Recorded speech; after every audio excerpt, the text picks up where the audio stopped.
Hello class 9th student. आज मैं आपको आपके डेमोक्रेसी चैप्टर के आपका बुक वर्क करवाने वाली हूँ। जो भी आपके बुक के क्वेश्चन आंसर हैं आज मैं आपको वो एक्सप्लेन करने वाली हूँ। तो स्टूडेंट्स, जैसे कि आपका फर्स्ट क्वेश्चन है, या आपका रीडिंग कॉम्प्रीहेंशन वाला आपका एक क्वेश्चन है। इसके अंदर आपको बताया गया है school cabinet was responsible for family और republic day celebration and member had different opinion on which activities to include. After a discussion they decide to vote and the activities supported by the majority were selected. तो students, इस paragraph का क्या मतलब हुआ? इस paragraph का मतलब हुआ आपके स्कूल की कैबिनेट को गणतंत्र दिवस समारोह की योजना बनाने की जिम्मेदारी दी गई थी। सदस्यों के बीच इस बात को लेकर अलग अलग राय थी कि कौन कौन सी गतिविधियों को आपका शामिल किया जाए। चर्चा के बाद उन्होंने जो आपका वोट करने का फैसला किया। जिस गतिविधि को बहुमत का समर्थन मिलेगा, मेजॉरिटी का जिसको आपका समर्थन मिलेगा, उसे ही चुन लिया जाएगा। तो स्टूडेंट, इसके अंदर आपका पहला बताया गया which democratic values are reflected in this situation. इस स्थिति में कौन से लोकतांत्रिक आपका मूल्य दिखाई देते हैं आपको? डेमोक्रेसी वैल्यू आपका कौन सी दिखाई देती है? डेमोक्रेटिक वैल्यू आपकी, ठीक है। और तो अब हम आपको बताएंगे, इसका साइड में ही देखो, इसका आंसर है कौन सी इसमें आपको वैल्यू दिखाई देती है। इसमें दिखाई देता है आपको इक्वालिटी, ठीक है।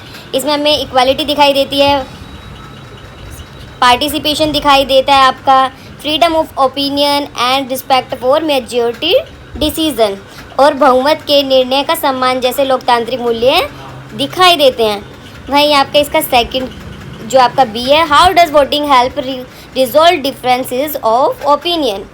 इसके अंदर आपका जो वोटिंग के विचारों के मतभेद को सुलझाने में आपका कैसे मदद करता है। जो वोटिंग होता है वो किस तरीके से आपकी प्रॉब्लम को सुलझाने में मदद करता है। तो किस तरीके से वो मदद करेगा? जो आपका voting gives everyone a fair chance to express their views. जो आपका मतदान है वो हर किसी को अपने विचारों को रखने का, ठीक है, उनको बोलने का, और बिना किसी आपका फेयर चांस होता है उनको, ठीक है।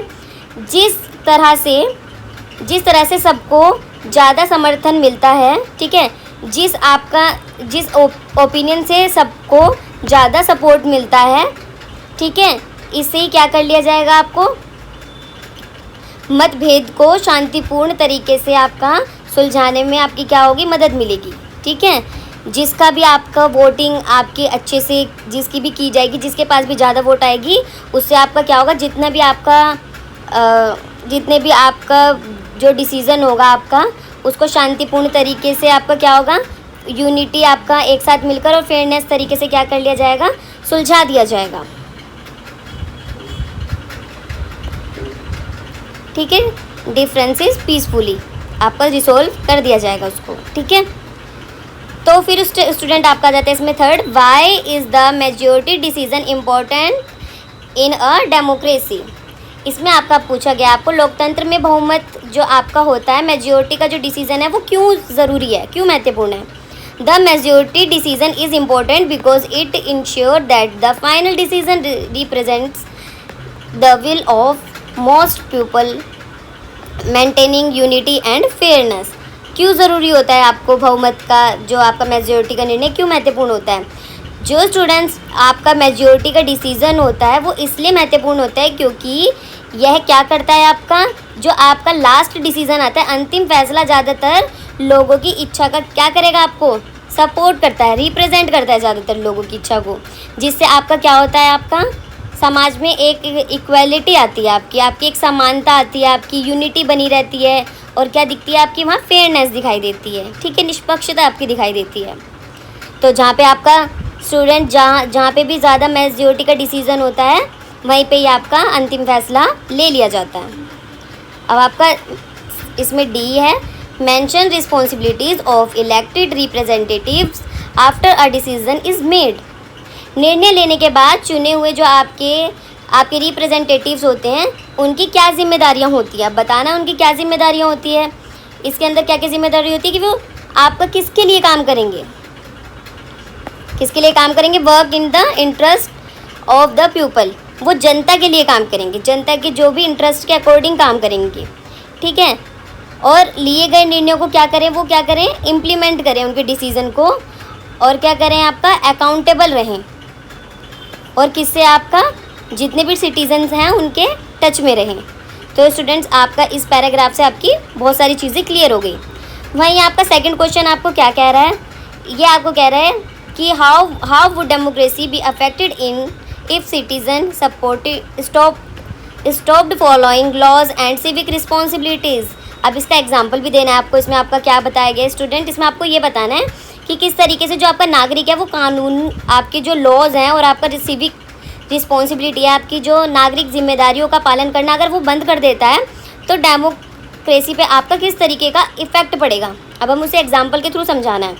तो इससे स्टूडेंट क्या होगा, जब अगर एक नागरिक कानून और अपनी जिम्मेदारियों का पालन अगर नहीं करेगा, अगर वो केओस करेगा, अगर वो, ठीक है, पालन नहीं करेगा, तो समाज में क्या हो जाएगा, केओस हो जाएगा, ठीक है, और डिसऑर्डर फैल जाएगा, ठीक है। क्या हो जाएगा, आपका केओस हो जाएगा, और क्या हो जाएगा, डिसऑर्डर हो जाएगा आपका, ठीक है, अराजकता आ जाएगी, और क्या हो जाएगा, आपका अव्यवस्था फैल जाएगी। जैसे हम एक एग्जाम्पल के थ्रू इसमें समझाया गया है कि अगर लोग टैक्स देना ही बंद कर देते हैं, तो सरकार के पास स्कूल, जो गवर्नमेंट के पास जितना भी होता है, स्कूल्स के लिए, हॉस्पिटल के लिए, रोड के लिए, ठीक है, ऐसी बहुत सारी आपकी जो भी चीज़ें होती हैं उनके लिए क्या होगा, सुविधाएं देने के लिए उनके पास क्या होगा, पैसा ही नहीं बचेगा अगर आप लोग टैक्स पे नहीं करोगे, ठीक है। तो इसलिए जो लोगों को कानून का और अपनी जिम्मेदारियों का क्या करना चाहिए, पालन करना चाहिए। अदरवाइज़ हमारी गवर्नमेंट क्या होगी, वो हमारे लिए कुछ काम ही नहीं कर पाएगी, कोई स्टेप ही नहीं ले पाएगी हमारी गवर्नमेंट हमारे लिए। वहीं आपका इसके अंदर थर्ड क्वेश्चन जो है, इसमें बताया which situation be reflects the idea of popular sovereignty and why. इसके अंदर बताया कौन सी ऐसी आपकी स्थिति है जो आपकी पॉपुलर जो सोवेरेनिटी है आपकी, ठीक है, जो आपका जनता का शासन है, कि विचार को सबसे अच्छी तरीके से इसमें आपका बता रही है, कौन सी है इसके अंदर। तो स्टूडेंट, जैसे कि हम आपकी चारों के चारों पढ़ेंगे, तो इसमें आपका सबसे ज़्यादा सूटेबल कौन सा है, जो आपका सबसे सूटेबल है वो आपका ऑप्शन बी है, citizen vote to choose their representative. वहीं आपका फोर्थ में the rule of law is violated when. इसके अंदर आपको पता है कानून का जो शासन होता है का उल्लंघन कब होता है स्टूडेंट, कानून के शासन का उल्लंघन, बताओ, इसमें थोड़ा सोचना चाहिए। वैसे तो आपको इसमें बताना चाहिए, ये तो आपके खुद के माइंड के अकॉर्डिंग चीज़ें होंगी। तो इसमें आ जाएगा आपका जो आपका थर्ड ऑप्शन है, पावरफुल, जो आपका individuals are treated above the law, ठीक है। जब शक्तिशाली व्यक्तियों के पास कानून से ऊपर व्यवहार किया जाए, तभी क्या मानेंगे हम, कानून का उल्लंघन मानेंगे। तो स्टूडेंट, अगर आप चाहते हो कि मैं आपको कुछ इस तरीके के, जैसे आपका क्वेश्चन नंबर 3 और क्वेश्चन नंबर 4 है, इस पैटर्न के आपको कुछ क्वेश्चंस करवाऊँ या आपके असर्शन रीज़न के क्वेश्चंस करवाऊँ, तो आप मुझे कमेंट में भी बता सकते हैं अच्छे से, कोई प्रॉब्लम वाली बात नहीं है। तो स्टूडेंट, अब हम आ गए आपके क्वेश्चन नंबर 5 पे। तो आपका क्वेश्चन नंबर 5 आपसे क्या पूछ रहा है, आपका why is the rule of law essential for protecting democracy. इसमें आपका क्या पूछा, जो आपके लोकतंत्र की रक्षा करने के लिए रूल ऑफ लॉ क्यों ज़रूरी है आपका, ठीक है, रूल ऑफ लॉ आपका क्यों ज़रूरी है। तो अब आपका बताया कि क्यों ज़रूरी है, कि अब अगर आपका जो कानून का शासन क्या करता है, आपको बताता है कि जो आपका क्या बताता है ये कि जो आपके सत्ता में बैठे हुए जो लोग हैं, लोगों सही सभी को एक ही कानून का क्या करना चाहिए, आपका सभी को एक ही जैसे कानून का क्या करना चाहिए, पालन करना चाहिए, ठीक है। जितने भी आपके गवर्नमेंट में लोग बैठे हैं या जितने भी आपके लोअर क्लास लोग हैं, सबको एक जैसा कानून होगा, सब क्या करेंगे, एक जैसे कानून का क्या करेंगे, पालन करेंगे, ठीक है, फॉलो द सेम लॉज करें लॉ, ठीक है। यह नागरिकों के अधिकारों की क्या करता है, ये आपको प्रोटेक्ट करता है, सिटीजन के राइट्स को, ठीक है, रक्षा करता है। और जितने भी आपके पावरफुल लोग हैं उनकी पावर का क्या करता है, वो उसको गलत यूज़ करने से रोकता है। और क्या करता है स्टूडेंट, जो आपका जस्टिस है और आपकी इक्वलिटी है, आपकी समानता को क्या करता है, इंश्योर करता है, सुनिश्चित करता है। जो एक आपके लोकतंत्र के क्या है, स्ट्रॉन्ग फाउंडेशन है आपकी, ठीक है, मजबूत लोकतंत्र की आपकी ये आपका नींव है, ठीक है। वहीं आपका जो 6th क्वेश्चन है, इसके अंदर क्या समझाया गया है कि जो आप किसी देश को आपका डेमोक्रेटिक कंट्री बनने के लिए जो आपकी केवल वोटिंग ही काफ़ी है।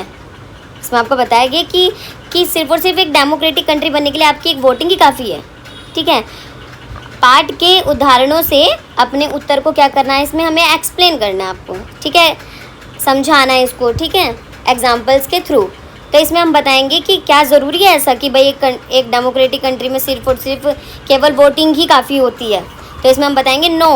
क्या बताएंगे? नो, नहीं, आपका केवल मतदान ही इनफ नहीं होता। ठीक है, काफ़ी नहीं होता। आपकी जो डेमोक्रेटिक आपका जो डेमोक्रेटिक आपकी कंट्री होती है, क्या होता है के लिए कानून का शासन होता है, उससे रूल ऑफ लॉ होता है। ठीक है, आपका रिस्पेक्ट फॉर राइट्स होता है, आपका अधिकारों का सम्मान करना। ठीक है, आपकी फ्री प्रेस, आपकी स्वतंत्र, आपकी जो भी प्रेस होती है, आपकी मीडिया होती है आपकी स्वतंत्र, और आपके इंडिपेंडेंट इंस्टीट्यूट, आपके स्वतंत्र संस्थाएं। ठीक है, इन सब चीज़ों की क्या होती है, हमें आवश्यकता होती है। ये सब चीज़ें हमारे लिए ज़रूरी है। अब फॉर दिस अब हम एक एग्जाम्पल लेके बताते हैं बुक के अंदर का ही, कि अगर क्या कहते हैं, स्वतंत्र आपकी जो स्वतंत्र अगर आपके कोर्ट ही ना हो, ठीक है, अगर आपके इंडिपेंडेंट कोर्ट ही ना हो तो क्या होगा, तो स्वतंत्र मीडिया के बिना जो आपका फ्री मीडिया है, जो आपका इलेक्शंस में not be fair and people rights में नॉट बी प्रोटेक्टेड, तो चुनाव निष्पक्ष नहीं हो पाएंगे, आपके चुनाव अच्छे से फेयर इलेक्शन नहीं हो पाएंगे, और जो कि आपका क्या करेगा, आपका जो लोगों के जितने भी राइट्स होते हैं तो उसके थ्रू आपके लोगों को हम अच्छे से प्रोटेक्ट नहीं कर पाएंगे, लोगों के अधिकारों की हम रक्षा ही नहीं कर पाएंगे। तो इसके अंदर आपका ये एग्जाम्पल दिया गया। वही अब आपको हम बताने वाले हैं 7th क्वेश्चन। ठीक है, 7th क्वेश्चन में आपसे क्या पूछा गया, जो आपका सोशल मीडिया है आपका, वो लोगों को स्वतंत्र रूप से राय जो भी होती है अपने ओपिनियन रखने की क्या करता है, अनुमति देता है। इसके अंदर आपका ए बताया है, ए में पूछा गया how can this strength democracy, यह लोकतंत्र को कैसे मजबूत करता है, अब बताया गया इसके अंदर। और दूसरे में क्या पूछा गया है आपका, how can it weaken democracy if used irresponsible. ठीक है, यदि इसका गैर जिम्मेदाराना अगर हम उपयोग करते हैं किया जाए तो यह लोकतंत्र को किस तरीके से कमज़ोर कर सकता है। पहले में आपको कैसे बताना है, क्योंकि अगर लोकतंत्र को हम इसके थ्रू आपका सोशल मीडिया आपका जो है के थ्रू किस तरीके से आपका मजबूत कर सकते हैं। दूसरे में आपको बताना है कि किस तरीके से गैर जिम्मेदारियों का अगर हम उपयोग करें तो हम लोकतंत्र को किस तरीके से आपका कमज़ोर कर सकते हैं। इसमें आपके सोशल मीडिया के आपको फ़ायदे और नुकसान बताने हैं, किस तरीके से हम डेमोक्रेसी को नुकसान पहुंचा सकते हैं इसके थ्रू। तो हम पहले में बताएंगे यह लोगों को विचार जो आपकी जो क्या करता है आपका democracy by given people a platform to share ideas, जो आपके लोगों के विचार को क्या करता है आपका एक दूसरे को शेयर करता है। ठीक है, मुद्दों को उठाता है, राइज इश्यूज़ हो गया आपका। ठीक है, एंड होल्ड लीडर अकाउंटेबल, नेताओं को जवाबदेह ठहराने के लिए आपका एक मंच देता है। ठीक है, जिसके अंदर क्या होता है आपका जो आपकी डेमोक्रेसी होती है वो आपकी क्या होती है, आपकी मजबूत डेमोक्रेसी को ही मजबूत करता है। ठीक है, it spread awareness and encourages public participation, और ये क्या करता है आपकी जागरूकता फैलाता है, और जो आपकी पब्लिक की पार्टिसिपेशन को क्या करता है, बढ़ाता है आपका मीडिया, सोशल मीडिया। वहीं अब आपको इसके बताएंगे हम इसकी गैर जिम्मेदाराना उपयोग किस तरीके से आपको किए जाते हैं। तो इसमें अब आपको बताएंगे कि इसके अंदर जो भी आपकी फेक न्यूज़ के बारे में बताएंगे। सबसे पहले तो आपकी जो फर्जी खबरें हैं, ठीक है, आपके जो हेट स्पीच हो गया, आपके नफ़रत भरे जो आपके भाषण हो गए, आपकी मिस इन्फॉर्मेशन स्प्रेड हो गया, आपकी गलत जानकारी, ठीक है, गलत जानकारी फैलाने पर यह लोकतंत्र को क्या करता है, आपका कमज़ोर करता है ये। ठीक है, अब किसी ने गलत जानकारी फैला दी, आपको पता है कि सोशल मीडिया इतना ज़्यादा आज के टाइम पे एक्टिव हो चुका है कि अगर एक कोने में हमारी कंट्री के कुछ हो रहा है, अगर हमने उसको गलत तरीके से अपने इंस्टा पे या यूट्यूब पे या आपका ट्विटर पे अगर हमने किसी तरीके से उसको बता दिया तो आपका क्या होगा, बहुत सारी आपकी ख़राब मतलब बहुत सारी गलत चीज़ें आपकी शुरू हो जाएंगी। तो ये सब चीज़ें होने लगती है। इससे आपका समाज में क्या होता है, आपका क्रिएट डिवीज़न, आपका विभाजन हो जाता है, आपका डिवीज़न हो जाता है आपका समाज में, और लोगों की राय को क्या करता है, ये आपके म्यूनिसिपेट करता है आपका, ठीक है, प्रभावित करता है। ठीक है। और नागरिकों को क्या करता है ये, एक तरह से आपका मिसलीड करता है, ठीक है, गुमराह करता है नागरिकों को ये। इसलिए हाँ, कभी भी दूसरे की बातों पे नहीं आना चाहिए। जब तक हम खुद से वो चीज़ें एकदम फेस ना कर ले, तब तक हमें सोशल मीडिया की न्यूज़ पर इतने जल्दी आँख बंद करके ट्रस्ट नहीं करना चाहिए स्टूडेंट्स। इन सब चीज़ों से आपको क्या रहना है स्टूडेंट्स, अवेयर रहना है। तो मैं एज अ टीचर होने के लिए आपको बीच बीच में कुछ ऐसी इंपॉर्टेंट भी इन्फॉर्मेशन देती रहती हूँ कि जो आज आपके लिए बहुत ज़्यादा ज़रूरी है। तो इसलिए ठीक है, बच्चों को सोशल मीडिया का यूज़ करना चाहिए, बट उसके लिए भी आपको एक पर्टिकुलर टाइम के लिए यूज़ करना चाहिए। ऐसा नहीं कि आप पूरा दिन ही सोशल मीडिया यूज़ करो। तो अब मैंने आपको सोशल मीडिया के आपके यूज़ भी बता दिए और आपका मिसयूज़ भी बता दिए कैसे होता है। अब जो आपका 8th क्वेश्चन है, इसके अंदर आपको क्या करना है, एक पैराग्राफ लिखना है डेमोक्रेसी के बारे में। आपको उसमें क्या समझाना है कि मीन को समझाना है, डेमोक्रेसी के अर्थ को बताना है, ठीक है। तो अब इसमें मैंने आपका बताया है कि मेरे लिए मैं अपने लिए बता रही हूँ, एक 9th क्लास के स्टूडेंट के अकॉर्डिंग अगर मैं सोचूं तो मैं अपने लिए बताऊंगी कि मेरे लिए लोकतंत्र का क्या अर्थ है, ठीक है, क्या मीनिंग्स है। मेरे उससे लोकतंत्र का मतलब है कि अपनी आवाज़ को उठाना, ठीक है, अपनी आवाज़ को उठाना, अपनी राय व्यक्त करना, अपनी freedom to express my opinion, अपनी राय को व्यक्त करना, ठीक है। और क्या इसका मतलब क्या है, सभी के लिए आपका equally and having the rights, सभी के साथ समान व्यवहार होना, और अपने क्या करना, अपने लीडर्स को खुद चुनना, ठीक है, अपने लीडर्स को खुद चुनने का अधिकार रखना। एक यंग सिटीज़न, एक युवा नागरिक के रूप में इसका अर्थ दूसरों के विचारों का, दूसरों के अदर के व्यूज़ का क्या करना, आपका रिस्पेक्ट करना, विचारों का क्या करना, सम्मान करना, और हमारे जो कंट्री के लिए क्या करना, हमारे कंट्री की भलाई के लिए मिलकर क्या करना, काम करना, टुगेदर होकर काम करना। तो मेरे लिए तो एक 9th क्लास के स्टूडेंट के लिए तो इतना सोचना ज़रूरी होता है एक लोकतंत्र के बारे में कि एक लोकतंत्र का क्या मतलब होता है। तो स्टूडेंट जो आपका 9th क्वेश्चन है, ये आपको आपके मतलब कि आपके क्लास वर्क एक तरह से कह सकते हैं। आप सभी जब आप अपने फ्रेंड्स वगैरह से मिलें तो आप क्या करें, इस काम को अच्छे से कर लेना, ठीक है। इसमें आपको आप क्या बताना है, अपने जो आपके स्थानीय जो भी आपके मुद्दे होते हैं, स्वच्छता हो गया, सार्वजनिक आपकी संपत्ति होगी, cleanness, responsibilities toward public property, school safety, इन सब चीज़ों के बारे में क्या करना है, एक मॉडल तैयार करना है, डिस्कस करना है। वहीं जो आपका स्टूडेंट 10th क्वेश्चन है, इसके अंदर आपको क्या बताना है, भारत की किसी एक लोकतांत्रिक संस्था के बारे में बताना है, डेमोक्रेटिक इंस्टीट्यूट के बारे में बताना है इंडिया के, चाहे इसमें आप पार्लियामेंट के बारे में बताओ, इलेक्शन कमीशन के बारे में बताओ, जुडिशरी के बारे में बताओ, या पंचायत के बारे में बताओ। इसमें आपका क्या करना है, आपको एक शॉर्ट नोट्स तैयार करना है,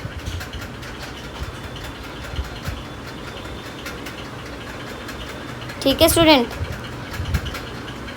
अब जैसे कि हम इसके अंदर हम सुन रहे इलेक्शन कमीशन, अगर हम इसमें चुनते हैं, अब हम इसके अंदर हमने एक एग्जांपल दिया आपको इलेक्शन कमीशन चुन के, तो आपको किस तरीके से करना है इसके अंदर, ठीक है। इसके अंदर आपको पहले क्या करना है, आपको इसकी जो भी आपकी डेमोक्रेसी कंट्री में आपको इसकी भूमिका के बारे में बताना है, रोल के बारे में बताना है, ठीक है, क्या क्या रोल है इसका। तो ये क्या करता है आपका, जो आपके कंडक्ट करवाता है फ्री एंड फेयर इलेक्शन को, ठीक है, स्वतंत्र और निष्पक्ष चुनाव करवाता है, ये आपके register voters and ensure the election process in impartial and transparent. तो ये क्या करवाता है, आपका मतदाताओं का पंजीकरण करवाता है, और आपका क्या करवाता है, बहुत प्योरली आपका इलेक्शन करवाता है, और क्या करवाता है, बहुत फेयर इलेक्शन करवाता है, ट्रांसपेरेंट तरीके से, ठीक है। अब इसमें बताया गया कि जो आपकी सेकंड में इसमें बताना how it ensure accountability and participation, ठीक है, इसकी जवाबदेही और इसकी भागीदारी के बारे में बताना है आपको। तो इसके उत्तर में आपको क्या लिखना है, इसमें आपका ये ऐसी किस तरीके की अकाउंटेबिलिटी करता है कि जो आपका हर एक पार्टिसिपेट जो आपका करता है, पार्टिसिपेशन जो भी आपका करता है, ठीक है, आपके वोट देने के लिए सभी लोग क्या करें, प्रॉपर तरीके से वोट दें, ठीक है।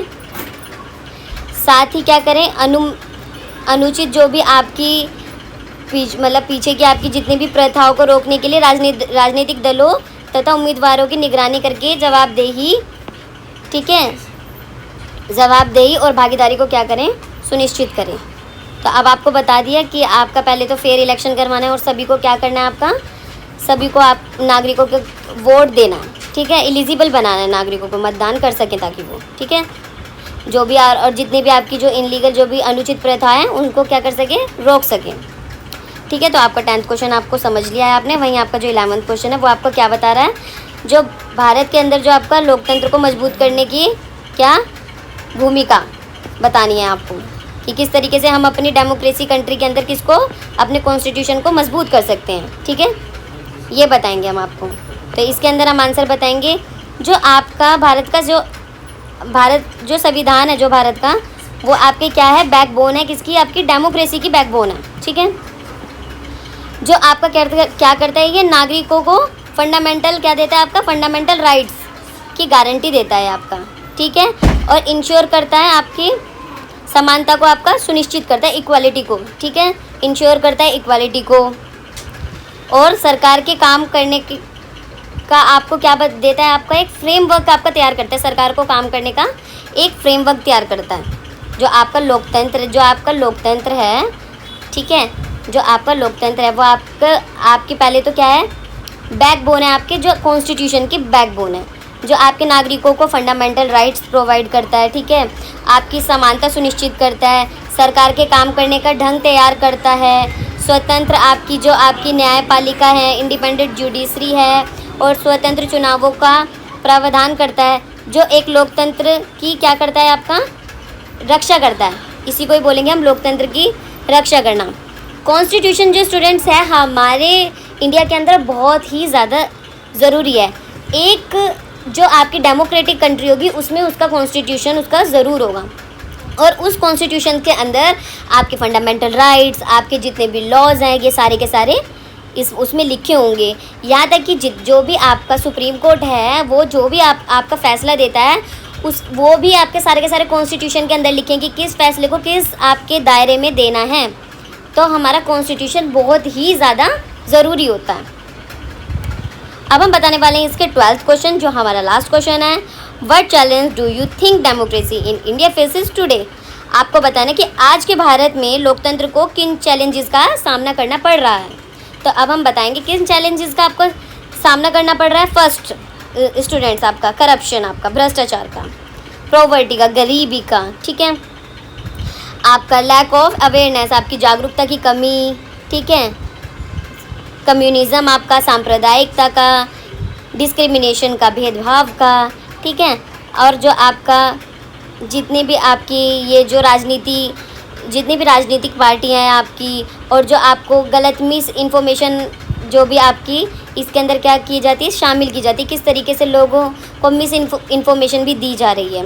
ये सब चीज़ें क्या कर रही हैं, हमारी जो आपकी लोकतांत्रिक संस्थाओं में जनता के विश्वास को क्या कर रही हैं, ये सब चीज़ें कमज़ोर कर रही हैं, ठीक है। ये क्या कर रही हैं आपके, these can weaken trust in democratic institute and affect people participation. जो आपके क्या कर रहे हैं, जनता के विश्वास को कमज़ोर कर सकती है और लोगों की भागीदारी को प्रभावित कर सकती है। अब स्टूडेंट जब इतना ज़्यादा करप्शन होगा कंट्री के अंदर, तो जाहिर सी बात है जो मिडिल क्लास और जो आपका लोअर क्लास जो पीपल होता है उसको बहुत सारी चीज़ों का सामना करना पड़ता है, जिस कारण वो आपका जो डेमोक्रेसी कंट्री के अंदर जितने भी आपकी पार्टिसिपेट होता है वो उसमें भी आपका क्या करता है, इन्वॉल्व नहीं होता, कम ही इन्वॉल्व होता है। तो बहुत सारी चीज़ें ऐसी हैं, आपका करप्शन बहुत बड़ा एक कारण है आपका, और जो आपकी गरीबी यहाँ बहुत बड़ा एक उसका कारण है। तो ये सब चीज़ें आप अपने आसपास भी फील कर सकते हैं, ठीक है, कि जैसे अगर मान लो कि अब हमें अपना कोई काम करवाना है, ठीक है, अगर आप किसी तहसील में गए हैं तो वहाँ पे भी हमें अपना काम करवाने के लिए जो आपके छोटे आपके उनके जो नीचे वर्कर काम करते हैं, हमें उनको एक थोड़ा बहुत पैसा दे के तभी हम अपना काम को जल्दी करवाना पड़ता है, अदरवाइज़ महीने लग जाते हैं अपना एक बर्थ सर्टिफिकेट बनवाने में भी। तो स्टूडेंट्स, आपका ये जो आपका डेमोक्रेसी चैप्टर का आपका जो फुल एक्सप्लेनेशन आपका यहाँ पे क्वेश्चन आंसर का ख़त्म होता है, और आपको नेक्स्ट वीडियो के अंदर आपको आपके इकोनॉमिक्स जो आपका चैप्टर है 8 उसका आपको क्वेश्चन आंसर का आपको फुल वीडियो मिलेगा, और जो आपके शॉर्ट नोट्स होते हैं वो हम आपको शॉर्ट्स में प्रोवाइड करवा देते हैं, और पोस्ट भी करते हैं हम आपको बहुत सारी चीज़ें। तो स्टूडेंट्स थैंक यू, आप ऐसे ही मेरे वीडियोस को देखते रहें और मेरे चैनल को सब्सक्राइब ज़रूर करें।